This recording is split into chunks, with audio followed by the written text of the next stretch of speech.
السلام علیکم ورحمۃ اللہ وبرکاتہ۔ جیسا کہ پچھلی ویڈیو میں بیان کیا جا چکا ہے کہ آپ صلی اللہ علیہ وسلم نے جب قریش کے لوگوں کو اسلام کی دعوت دی اور ایک اللہ کی طرف بلایا تو انہوں نے آپ صلی اللہ علیہ وسلم سے مطالبہ کیا کہ اگر آپ ہمیں ان 3 سوالوں کے جوابات بتا دیں تو ہم یہ یقین کر لیں گے کہ آپ اللہ کے سچے رسول ہیں۔ ان میں پہلا سوال یہ تھا کہ اصحاب کہف کون ہیں اور ان کا کیا واقعہ ہے۔ دوسرا سوال یہ تھا کہ ذوالقرنین سکندر کون ہے، اور تیسرا سوال یہ تھا کہ روح کیا چیز ہے۔ آپ صلی اللہ علیہ وسلم نے مشرکین مکہ سے کہا کہ میں کل تمہیں ان 3 سوالوں کے جوابات دوں گا۔ پھر حضرت جبرائیل علیہ السلام آپ کے پاس تشریف لائے اور آپ کو اصحاب کہف کے بارے میں بتایا، ذوالقرنین کے بارے میں بتایا اور پھر روح کے بارے میں وضاحت کی۔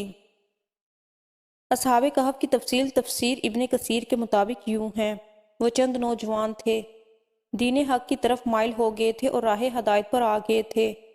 یہ نوجوان پرہیزگار تھے، اپنے رب کو معبود مانتے تھے، یعنی توحید کے قائل تھے، ایمان میں روز بروز بڑھ رہے تھے، اور یہ لوگ حضرت عیسیٰ علیہ السلام کے دین پر تھے۔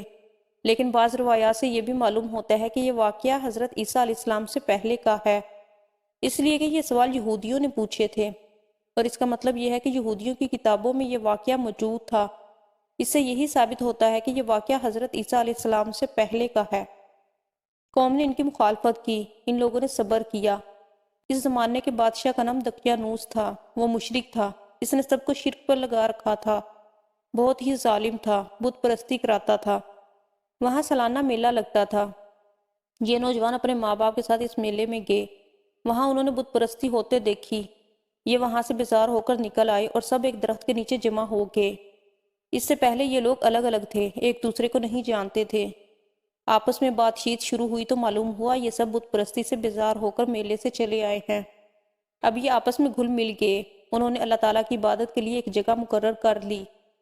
رفتہ رفتہ مشرک قوم کو ان کے بارے میں پتہ چل گیا، وہ انہیں پکڑ کر بادشاہ کے پاس لے گئے۔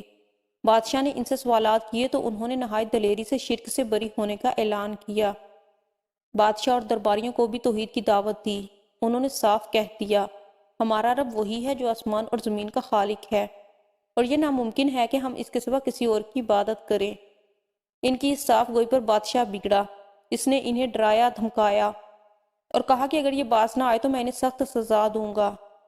بادشاہ کا حکم سن کر ان میں کوئی کمزوری پیدا نہ ہوئی، ان کے دل اور مضبوط ہو گئے، لیکن ساتھ ہی انہوں نے محسوس کر لیا کہ یہاں رہ کر وہ اپنی دینداری پر قائم نہیں رہ سکیں گے، اس لیے انہوں نے سب کچھ چھوڑ کر وہاں سے نکلنے کا ارادہ کر لیا۔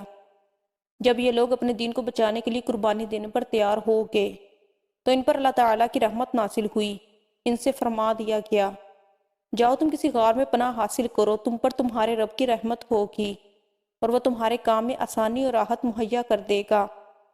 بس یہ لوگ موقع پا کر وہاں سے بھاگ نکلے اور ایک پہاڑ کے غار میں چھپ گئے۔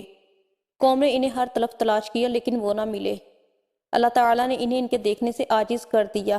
بالکل اسی قسم کا واقعہ حضور صلی اللہ علیہ وسلم کے ساتھ پیش آیا تھا جب آپ نے حضرت ابوبکر صدیق کے ساتھ غار ثور میں پناہ لی تھی، لیکن مشرکین غار کے منہ تک آنے کے باوجود آپ کو نہیں دیکھ سکے تھے۔ یہ غار کس شہر کے پہاڑ میں ہے یہ یقینی طور پر کسی کو معلوم نہیں۔ پھر اللہ تعالیٰ نے ان پر نیند طاری کر دی۔ اللہ تعالیٰ انہیں کروٹیں بدلواتے رہے، ان کا کتا بھی غار میں ان کے ساتھ تھا۔ اللہ تعالیٰ نے جس طرح اپنی قدرت کاملہ سے انہیں سلا دیا تھا اسی طرح انہیں جگا دیا۔ وہ 309 سال تک سوتے رہے۔ اب 309 سال بعد جاگے تو بالکل ایسے تھے جیسے بالکل ابھی ہی سوئے ہوں۔ ان کے بدن، کھال، بال، غرض ہر چیز بالکل صحیح سلامت تھی، یعنی جیسے سوتے وقت تھے بالکل ویسے ہی تھے، کسی قسم کی کوئی تبدیلی واقع نہیں ہوئی تھی۔ وہ آپس میں کہنے لگے، کیوں بھئی، بھلا ہم کتنی دیر تک سوتے رہے؟ ایک نے جواب دیا، 1 دن یا اس سے بھی کم۔ یہ بات اس نے اس لیے کہی تھی وہ صبح کے وقت سوئے تھے اور جب جاگے تو شام کا وقت تھا، اس لیے انہوں نے یہی خیال کیا کہ وہ 1 دن یا اس سے کم سوئے ہیں۔ پھر ایک نے یہ کہہ کر بات ختم کر دی، اس کا درست علم تو اللہ کو ہے۔ اب انہیں شدید بھوک کا احساس ہوا۔ انہوں نے سوچا بازار سے کھانا منگوانا چاہیے، پیسے ان کے پاس تھے، ان میں سے کچھ وہ اللہ کے راستے میں خرچ کر چکے تھے، کچھ ان کے پاس باقی تھے۔ ایک نے کہا، ہم میں سے کوئی پیسے لے کر بازار جائے اور کھانے کی کوئی پاکیزہ اور عمدہ چیز لے کر آئے اور جاتے ہوئے اور آتے ہوئے اس بات کا خیال رکھے کہ کہیں لوگوں کی نظر اس پر نہ پڑ جائے۔ سودا خریدتے وقت بھی ہوشیاری سے کام لے، کسی کی نظروں میں نہ آئے۔ اگر انہیں ہمارے بارے میں معلوم ہو گیا تو ہماری خیر نہیں۔ دقیانوس کے آدمی ابھی تک ہمیں تلاش کرتے پھر رہے ہوں گے۔ چنانچہ ان میں سے ایک غار سے باہر نکلا، اسے سارا نقشہ ہی بدلا ہوا نظر آیا۔ اب اسے کیا معلوم تھا کہ وہ 309 سال تک سوتے رہے ہیں۔ اس نے دیکھا کوئی چیز اپنے پہلے حال پر نہیں تھی، شہر میں کوئی بھی اسے جانا پہچانا نظر نہیں آیا۔ یہ حیران تھا، پریشان تھا اور ڈرے ڈرے انداز میں آگے بڑھ رہا تھا۔ اس کا دماغ چکرا رہا تھا، سوچ رہا تھا، کل شام تو ہم اس شہر کو چھوڑ کر گئے ہیں، پھر یہ اچانک کیا ہو گیا ہے؟ جب زیادہ پریشان ہوا تو اس نے اپنے دل میں فیصلہ کیا، مجھے جلد از جلد سودا لے کر اپنے ساتھیوں کے پاس پہنچ جانا چاہیے۔ آخر وہ ایک دکان پر پہنچا، دکاندار کو پیسے دیے اور کھانے پینے کا سامان طلب کیا۔ دکاندار اس سکے کو دیکھ کر حیرت زدہ رہ گیا۔ اس نے وہ سکہ ساتھ والے دکاندار کو دکھایا اور بولا، بھائی ذرا دیکھنا، یہ سکہ کس زمانے کا ہے؟ اس نے دوسرے کو دیا۔ اس طرح سکہ کئی ہاتھوں میں گھوم گیا، کئی آدمی وہاں جمع ہو گئے۔ آخر انہوں نے اس سے پوچھا، تم یہ سکہ کہاں سے لائے ہو؟ تم کس ملک کے رہنے والے ہو؟ جواب میں اس نے کہا، میں تو اسی شہر کا رہنے والا ہوں، کل شام ہی کو تو یہاں سے گیا ہوں، یہاں کا بادشاہ دقیانوس ہے۔ وہ سب اس کی بات سن کر ہنس پڑے اور بولے، یہ تو کوئی پاگل ہے، اسے پکڑ کر بادشاہ کے پاس لے چلو۔ آخر اسے بادشاہ کے سامنے پیش کیا گیا، وہاں اس سے سوالات ہوئے، اس نے تمام حال کہہ سنایا۔ بادشاہ اور سب لوگ اس کی کہانی سن کر حیرت زدہ رہ گئے۔ آخر انہوں نے کہا، اچھا ٹھیک ہے، تم ہمیں اپنے ساتھیوں کے پاس لے چلو، وہ غار ہمیں بھی دکھاؤ۔ چنانچہ سب لوگ اس کے ساتھ غار کی طرف روانہ ہوئے۔ ان نوجوانوں سے ملے اور انہیں بتایا کہ دقیانوس کی بادشاہت ختم ہوئے 3 صدیاں بیت چکی ہیں اور اب یہاں اللہ کے نیک بندوں کی حکومت ہے۔ بہرحال ان نوجوانوں نے اپنی بقیہ زندگی اسی غار میں گزاری اور وہیں وفات پائی۔ بعد میں لوگوں نے ان کے اعزاز کے طور پر پہاڑ کی بلندی پر ایک مسجد تعمیر کی تھی۔ ان کے بارے میں لوگ خیال ظاہر کرتے ہیں کہ وہ 7 تھے، 8واں ان کا کتا تھا، یا وہ 9 تھے، 10واں ان کا کتا تھا۔ بہرحال ان کی گنتی کا صحیح علم اللہ تعالیٰ ہی کو ہے۔ اللہ تعالیٰ نے اپنے نبی صلی اللہ علیہ وسلم سے ارشاد فرمایا، ان کے بارے میں زیادہ بحث نہ کریں اور نہ ان کے بارے میں کسی سے دریافت کریں، کیونکہ ان کے بارے میں لوگ اپنی طرف سے باتیں کرتے ہیں، کوئی صحیح دلیل کسی کے پاس نہیں۔ مشرکین کا دوسرا سوال تھا، ذوالقرنین کون تھا؟ ذوالقرنین کے بارے میں تفصیلات یوں ملتی ہیں، ذوالقرنین ایک نیک، خدا رسیدہ اور زبردست بادشاہ تھا۔ انہوں نے 3 بڑی مہمات سر کیں۔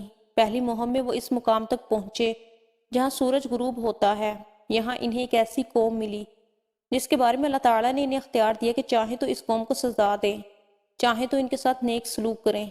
ذوالقرنین نے کہا کہ جو شخص ظالم ہے ہم اسے سزا دیں گے اور مرنے کے بعد اللہ تعالیٰ بھی اسے سزا دیں گے، البتہ مومن بندوں کو نیک بدلہ ملے گا۔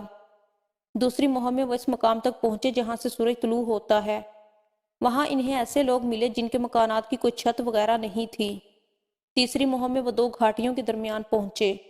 یہاں کے لوگ ان کی بات نہیں سمجھتے تھے۔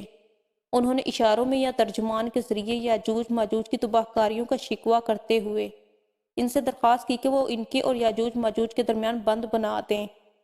ذوالقرنین نے لوہے کی چادریں منگوائیں، پھر ان سے ایک دیوار بنا دی، اس میں تانبا پگھلا کر ڈالا گیا۔ اس کام کے ہونے پر ذوالقرنین نے کہا، یہ اللہ کا فضل ہے کہ مجھ سے اتنا بڑا کام ہو گیا۔ قیامت کے قریب یاجوج ماجوج اس دیوار کو توڑنے میں کامیاب ہو جائیں گے۔ ذوالقرنین کے بارے میں مختلف وضاحتیں کتابوں میں ملتی ہیں۔ قرنین کے معنی 2 سمتوں کے ہیں۔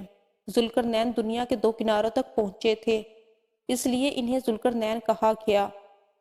بعض نے قرن کے معنی سینگ کے لیے ہیں، یعنی 2 سینگوں والے۔ ان کا نام سکندر تھا، لیکن یہ یونان کے سکندر نہیں ہے جسے سکندر اعظم کہا جاتا ہے۔ یونانی سکندر کافر تھا، جبکہ یہ مسلم اور ولی اللہ تھے۔ یہ سام بن نوح کی اولاد میں سے تھے۔ خضر علیہ السلام ان کی فوج کا جھنڈا اٹھانے والے تھے۔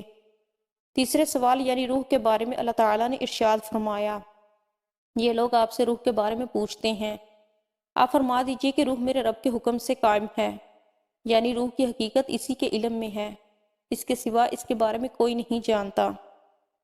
روح کے بارے میں یہودیوں کی کتابوں میں بھی بالکل یہی بات درج تھی کہ روح اللہ کے حکم سے قائم ہے، اس کا علم اللہ ہی کے پاس ہے اور اس نے اپنے سوا کسی کو نہیں دیا۔